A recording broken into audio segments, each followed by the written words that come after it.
My name is Ted Simonson. I was born on February 5th, 1925. I lived in Whitaker, California and grew up with my three younger brothers. I grew up during the Great Depression. My family members all worked because we didn't have much money then. While my mother worked, us children were in charge of doing the housework, and even my dad helped. It was very unusual for a woman to work those days and for the men to do the housework.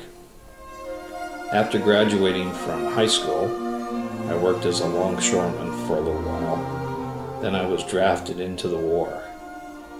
I was drafted at the age of 18 and was assigned to the Air Corps.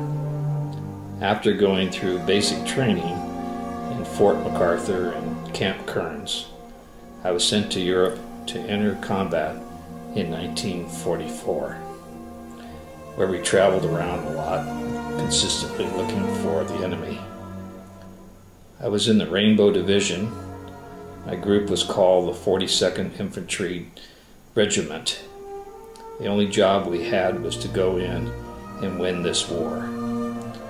I remember one of our missions that my platoon and two other groups were assigned to do was to go in and take over this German prison camp of innocent civilians in April of 1945. We weren't informed much at all, except for just to go in and do the best job we possibly could to shut it down.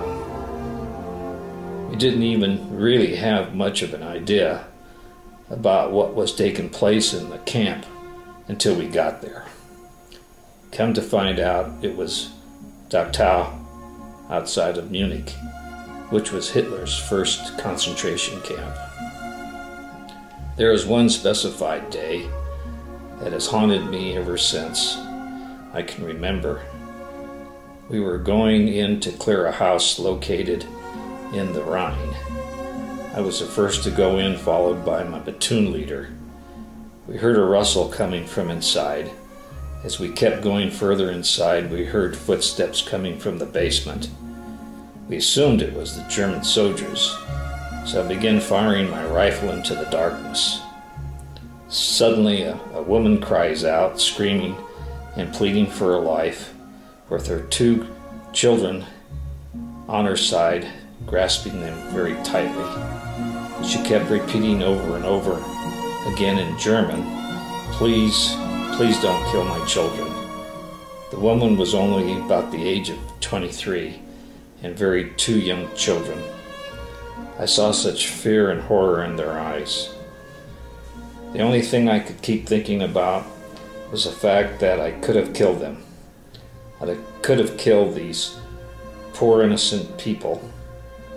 That day has haunted me ever since. I had nightmares about that day for 5 years. Sometimes I still have nightmares about that day and what could have happened. I will never forget the day the war ended, though. Our platoon leader had us line up and do all kinds of drills. After finishing them, he actually told us the war was over and we were really going home. What a great day. We all shot off our guns and were jumping around for joy. Across from us were some German soldiers, and they were just looking at us like, how did these crazy lunatics win this war? After the war, I got married and graduated from college. I went into education and became a teacher. Later we had 2 children, and I became the principal at the Los Gatos High School and was there for more than 20 years. I was scared and nervous going into the war, and I didn't really want to be there. No one really wanted to be there. No one ever wanted to be involved in something when there was a pretty good chance of them dying. Overall, I am proud of all the soldiers that participated in World War II.